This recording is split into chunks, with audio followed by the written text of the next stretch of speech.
What's up, guys? How are you all doing?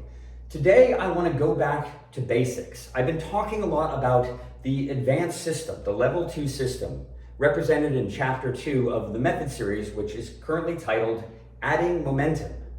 And I've talked a lot about that and how effective it was at transforming people. But I realized as I've talked to other people who have watched this system that a lot of people are stuck at the very beginning. And they watch me do the one-legged stuff with the case studies in the video, and they can't feel it. Today, I'm going to talk to you about that feel specifically, because trying to impart feel through the lens of the internet, trying to inhabit somebody else's kinesthetic system so that you can feel what they're feeling, or vice versa, is extremely tough. Invariably, though, I've found that one drill specifically gets past this roadblock. And it's worked with anyone from children all the way up to older adults. It's even worked without an actual implement. But of course, what is that implement? What am I even talking about? I'm talking about this, the Broom Drill, which is discussed in one of the chapters of the method series. And I have found time and time again that the Broom Drill is the best way for adults to get the feel of the brace, that also critical feel of the brace, and most importantly, the sequence, the stability of a braced leg that anchors the body to the ground, that creates a point of resistance that the upper body can then push against to create the proper sequential swing. Because when you swing with the proper sequence, your arm, as long as it's slack and it's not a solid thing, becomes a biomechanical lever. That leverage allows you to feel the heavy acceleration of the disc. Once your brain begins to understand that as a weighty thing, everything else begins to click and you're on your way to pro form. So for many, many people, it begins with this simple implement, the broom. And lots of different brooms will work, although I find there's kind of a minimum height requirement. For me, it's right underneath my chin. And probably this style of broom is the best because it's got a big resistant brush, which is really, really important. You can also do it with a push broom, but that's going to make it a lot harder. So here's the rules of the Broom Drill. Whether you've seen the video series or not, this will probably be really good as a refresher, particularly if you're stuck trying to understand the brace and trying to understand how to use the brace to throw a proper standstill. So we begin on one foot with 99% of the weight down through the heel of your plant leg. You want to be perfectly balanced. This is what we call the frame position when you begin to learn the method. So we're in the frame. I have about 1% of my weight on my back toe, and I'm free to swivel here. And I feel stable and balanced to the point where I could hang out and have a conversation with the camera for a good 10 minutes without feeling like I'm getting tired or that my leg is getting fatigued. From this position, you take the broom, take your dominant hand, and you put it right in the center of your sternum with the knuckles basically wrapped around the backside. And the thumb, in particular, rests right in the center of the sternum. The brush of the broom right now is just going to be facing the camera. With the left arm, you come down. You take the webbing of the left or offhand, and you put it up against the shaft of the broom, right here. You don't want to be down lower. So whatever's comfortable, and these two things are locked in place.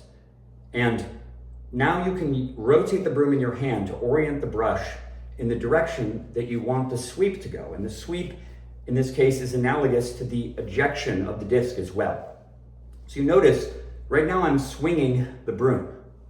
And all of the swinging is coming from my left arm. I'm cheating right now. But there's a telltale sign. You'll notice that my legs are static. Even though my weight is on my right heel, I'm still using my left arm to swing. Now let's change it a little bit. Orient the brush a bit. All my weight down through my right heel on my tippy toe. Now, when I sweep the brush, you'll notice something is happening before the brush starts to move. This begins to happen.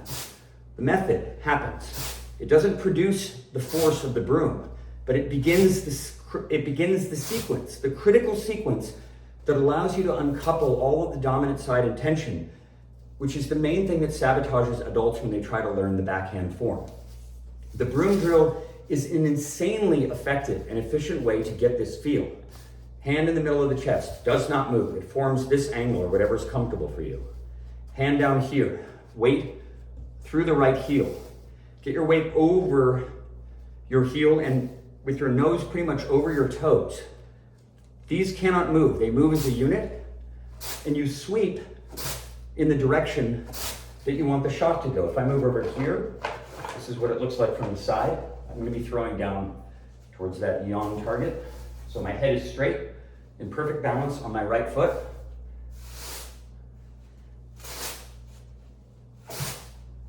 Weight shifting into my right leg, and then using my right leg, pushing down to produce energy. So here's where it gets really interesting. How do you make this more powerful? The way that you can do it, the way that you can get that haptic feedback is by focusing on creating pressure of the brush with the ground. So back to this position, in place. Right now I'm just sweeping in front of me in a nice angle. But how do I make the broom go harder into the ground? How do I dig the brush into the ground while still keeping all my weight on my right foot? The answer is reciprocal ground pressure. I push into the ground. That energy comes up and actually allows me to push the broom harder into the ground. You can see my weight hasn't changed, but my right leg is sweeping the broom for me. If you can master this, if you can get that feel, and you can get the broom moving wherever you want to without having to actually use your arms, you basically got it.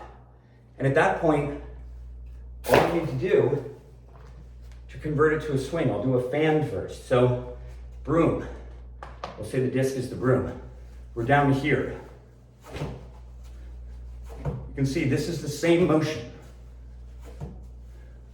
I have the disc here, but you can see how my right side initiating is beginning to turn my torso on its own, which is critical because your legs have to stay ahead of the arm. If the arm ever catches up to the legs, there's no more opportunity to add any more power from the ground. And now you're entirely upper body. So the more you can create offset of energy from the legs first and then swinging, the more powerful the whole mechanism gets. Just look at Eagle McMahon when he throws. You'll see he's here and his left side compresses and comes in while he's still here. I can't even do it in a standstill or really ever. And his entire left side compresses against his right side while he's still loaded back here. And so his whole swing happens on his plant leg. Hard to replicate actually, but consider that the ideal. And you can see that moving it from the brooming motion to a swing is super easy. And you can just keep revving that up, I'm gonna move these discs a bit, to throw incredibly high power with one leg. And just a standstill. This is all powered by my right side. I'm rocking back into this foot a little bit, but it's not aiding. The first thing I'm doing is shifting into this leg, pushing into the ground, broom drill, throw. Try one more time. It's hard to do it with my eyes locked because I want to use my leg. That's more like it. Anyway, you get the idea. The broom drill is the key to unlocking the brace and biomechanical leverage and a lot of the other mechanics for a ton of people. If you've been stuck trying to learn from the videos, go back to this. Follow the rules. Just practice it. And if you master it, if you master that weight shift, you're on your way to bombing. More to come. Thanks for watching.